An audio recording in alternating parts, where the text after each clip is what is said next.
Bryan Christopher Kohberger, 28 years old, PhD student in criminology at Washington State University. On the surface, he was what many Americans imagine as a model academic. He wasn't some backwoods loner or a name on a wanted poster. He was in the system, educating himself on the system.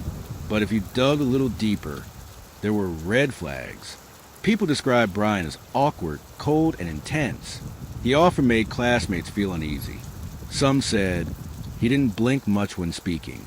Others said it felt like he was always trying to prove he was the smartest person in the room. That confidence crossed into arrogance, especially when it came to crime. His area of study? The psychology of murder. But he wasn't just reading about it in textbooks. He created a Reddit survey with chilling questions aimed at actual criminals. How did you feel while committing your crime? What did you feel after? What made you choose your victim? The tone of the survey wasn't just curious. It was clinical, cold, calculating. And its title? Understanding how emotions and psychological traits influence decision-making during crime. It sounded like an academic thesis, but it read like the inner thoughts of someone planning a real-life test run. Was this just research? Or was Bryan studying how to get away with murder? In hindsight, many believe he wasn't researching killers. He was becoming one. While the college town of Moscow, Idaho, mourned its loss and trembled with fear, law enforcement quietly zeroed in on someone they believed was hiding in plain sight. Bryan. He wasn't talking, but his digital footprint was. Investigators noticed something suspicious. On the night of the murders, November 13th, 2022, Bryan's cell phone was turned off between 2:47 a.m. and 4:48 a.m. This blackout window perfectly aligned with the time of the killings. And when the phone turned back on, it pinged near his home in Pullman, just 10 miles from the crime scene. Coincidence? Maybe, but then came the next detail. Bryan had visited the King Road neighborhood, where the victims lived, at least 12 times before the murders. 12. He wasn't just passing through. He was watching, studying, scouting. Then came the road trip. Just days after murders, Bryan left town, driving cross-country to Pennsylvania with his father. Along the way, he was pulled over twice in Indiana, once for following too closely, once for speeding. To the officers, it looked like a nervous guy traveling home. But now, it looks like someone possibly fleeing the aftermath of a quadruple homicide. The big break came on December 27th. Police recovered trash from outside Bryan's parents' house. Inside the garbage, DNA evidence. And it matched the unknown male DNA found on a military-style K-bar knife sheath, left behind at the crime scene on victim Kaylee's bed. 3 days later, Bryan was arrested in Pennsylvania. No warning, no statement.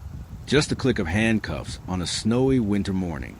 In January 2023, Bryan was extradited back to Idaho, now wearing a jail-issued uniform instead of a university hoodie.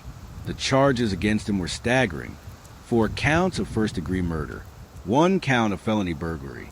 He stood in court, emotionless, not defiant, not broken, just blank, as though he was observing everything, not living it.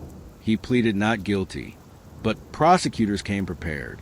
They laid out a web of evidence that felt ripped from a forensic drama. The knife sheath with Bryan's DNA. Eyewitness. A surviving roommate saw a masked figure leaving the scene. Surveillance footage.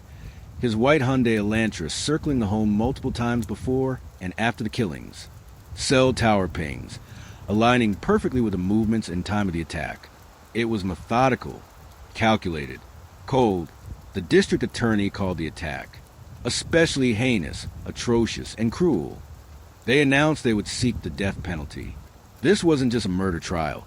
It was shaping up to be one of the most closely watched criminal cases in recent American history.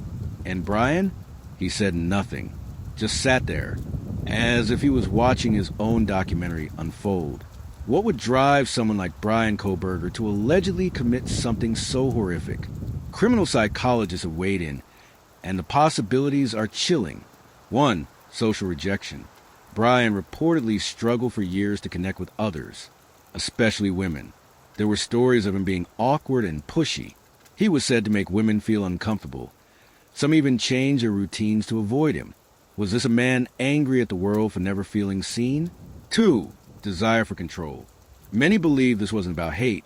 It was about power. He may have targeted these students not for who they were, but for what they represented: popularity, freedom, connection. All the things he might have felt denied. 3. A craving for infamy. He studied criminal minds obsessively. He knew the famous cases, the trial strategies, the media coverage.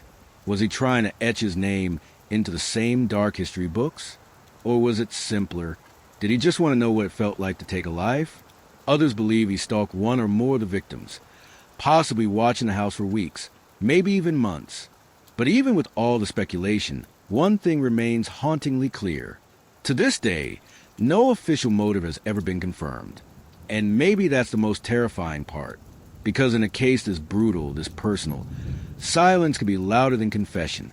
This was Mysterious Crime Box, where silence holds secrets and truth comes with a cost.